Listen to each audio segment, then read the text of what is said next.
we are staring down the barrel at one of the largest mass eviction crises in the history of this country since the Great Depression. Donald Trump is being slammed by both the left and the right after shutting down stimulus negotiations. So it all started with this series of tweets. He tweeted out, Nancy Pelosi is asking for $2.4 trillion to bail out poorly run, high-crime Democrat states, money that is in no way related to COVID-19. We made a very generous offer of $1.6 trillion, and as usual, she is not negotiating in good faith. I am rejecting their request and looking to the future of our country. I've instructed my representatives to stop negotiating until after the election, when immediately after I win, we will pass a major stimulus bill that focuses on hardworking Americans and small business. Of course, he's had this entire year to do that and has barely done anything for people. So after shutting down these conversations, this happened immediately. This from Eric Martin at Bloomberg. The U.S. stock market's reaction to Trump cutting off stimulus talks with the Democrats until after the election. Take a look at that.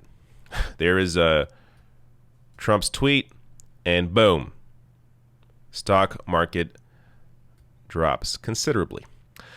The one thing Trump cares about, his tweets had a negative impact. Now, let me get first to Brian Kilmeade here at Fox News. I'm always amused when Brian Kilmeade is surprised that Trump does something stupid.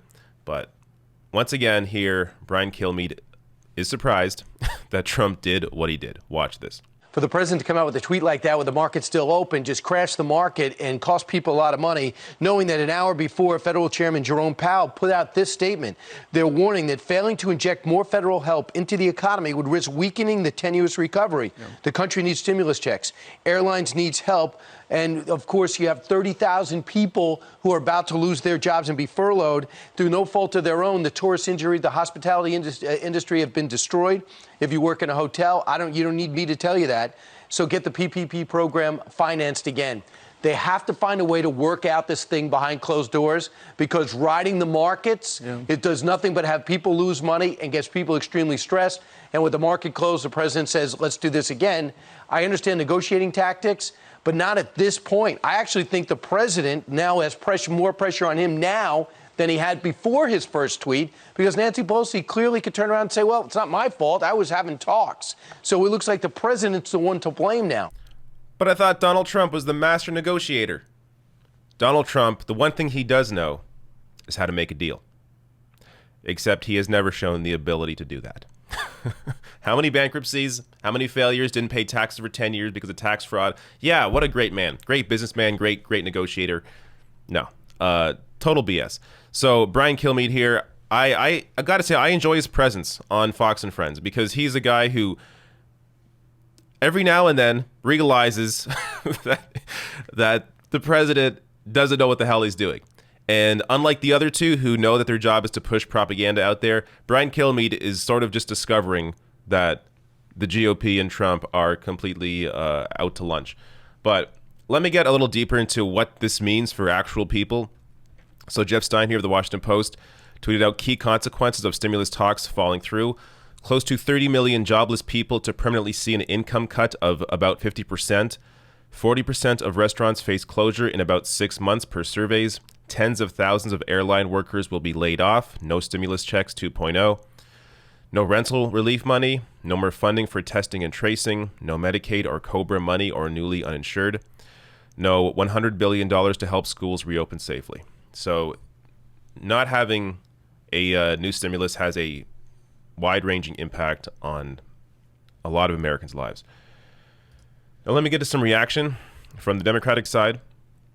Pramila Jayapal here tweeting out, by walking away from the COVID package we just passed, Trump is turning his back on you and on economic relief, expanded unemployment assistance, stimulus checks, eviction moratoriums, help for businesses. He doesn't care about workers and families. He only cares about himself. Bernie Sanders here tweeting out, after receiving the best socialized health care in the world, Trump just said no to providing any relief to the unemployed, the uninsured, or the hungry, but he's still pushing the Senate to confirm a Supreme Court nominee who will strip health care from 20 million. How pathetic. And yes, I mentioned this in another video. Trump received socialized health care at Walter Reed Medical Center. That is a publicly funded hospital. And then he leaves it and says, well, we have the best healthcare in the world. Look, I'm great. So Americans, don't be afraid of COVID because look at me. I got airlifted to the hospital, to a publicly funded hospital, got socialized healthcare, and I'm great. Well, Americans don't get that. Only the president gets that. But he continues on pretending that COVID, not a big deal, and of course, now cutting down or cutting off stimulus negotiations. One last comment here. I want to play this clip from AOC when she was on Rachel Maddow discussing Trump shutting down these talks. We are on the brink of an eviction crisis, a mass eviction crisis here in our district, but also across the country. 30 to 40 million people are at risk of being evicted because the president has decided to walk away from every working person in this country. Now, that's before we even get to mortgages. It's before we get to unemployment extension. It's before we get to a second stimulus check. In addition, just as we're entering the fall, we are at risk of a second spike. And what we are seeing here in New York City, which is a city that has some of the strictest COVID guidelines and some of the highest rates of mask wearing adherence in the country, we are still starting to experience areas where there's kind of a second spike. 9 zip codes in New York City are at risk of being shut down totally or partially due to a secondary fall wave. Now, if we decide, and if the president and the GOP follow through with walking away from COVID relief, we are staring down the barrel at one of the largest mass eviction crises in the history of this country since the Great Depression. That's what we're looking at. We're looking at a potential second wave that could be catastrophic. We are looking at the potential of hunger in the United States exploding on a level that we have never seen since the Great Depression. And all of it is preventable. All of it. All we need to do is authorize a second stimulus check.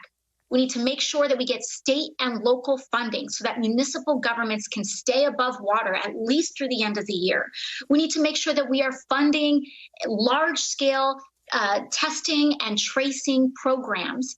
And we need to make sure that we're really developing a vaccine responsibly and not pushing one out for the sake of an election. Because if we had a veto-proof majority in the Senate, we could get this done without him. But the Senate Republicans don't want to pass a COVID stimulus bill either. And that's why we are in the position that we are in today. That last point is often lost on people, that this is not just about Donald Trump. Yes, Donald Trump is an incredible failure. He's a horrible man, an idiot. But the Democratic House passed a $2.2 trillion stimulus. The Republican Senate has not taken it up. So this is a larger issue than just Trump. The GOP in general does not care about helping people. Now, I want to give you some extra context here because I have to talk about how in Canada, we had $2,000 a month called the CERB. If you were impacted by COVID-19, if you had to stay home, take care of your kids, for whatever reason, you get that $2,000 a month. Students, though, some students were left out of it. It wasn't a perfect system. Definitely several holes in our system here, but it's nothing compared to what you can see in Europe. So I want to give you 2 examples here of just what we're missing here, how workers should be taken care of. So in Germany, first used during the 2008 financial crisis, Germany's part-time work scheme covers 60% of the net salary of a new claimant, less than Britain's 80%. However, the German wage subsidy rises to up to 80% of net salary, or 87% for people with children, depending on how long you have been furloughed. And this scheme pays out up to 6,700 euros, which I did the calculation here, equals about $7,900 American. So 7,900 American per month for employees with children, much higher than the UK's 2,500 pounds cap, and has been extended until at least the end of 2021. Now let's get to France. You think that's good? Gets even better. The French equivalent is called, I'm not going to say this, or partial unemployment, described by The Telegraph as being one of the most generous furlough schemes in Europe. The French government has paid workers up to 70% of their gross salary, roughly equivalent to 84% of net salary, for salaries up to 6,927 euros, which equals out to $8,100 American. $8,100 a month. Workers on minimum wage have got 100% of their net salary. Imagine if you had this. Imagine if we had this in Canada. It'd be awesome. This is what happens when you have strong unions. France has incredibly strong labor unions. In the US, over the past 50 years, unions have been decimated. To the point where, when you watch the media coverage of something like the stimulus, often the focus is, how will these companies survive? They always say, small business, but ultimately it means massive companies is what they're actually talking about. How will these companies possibly survive? It's because workers have no power in America. These massive companies that run these news networks, they have the power, which is why workers have to take back the power.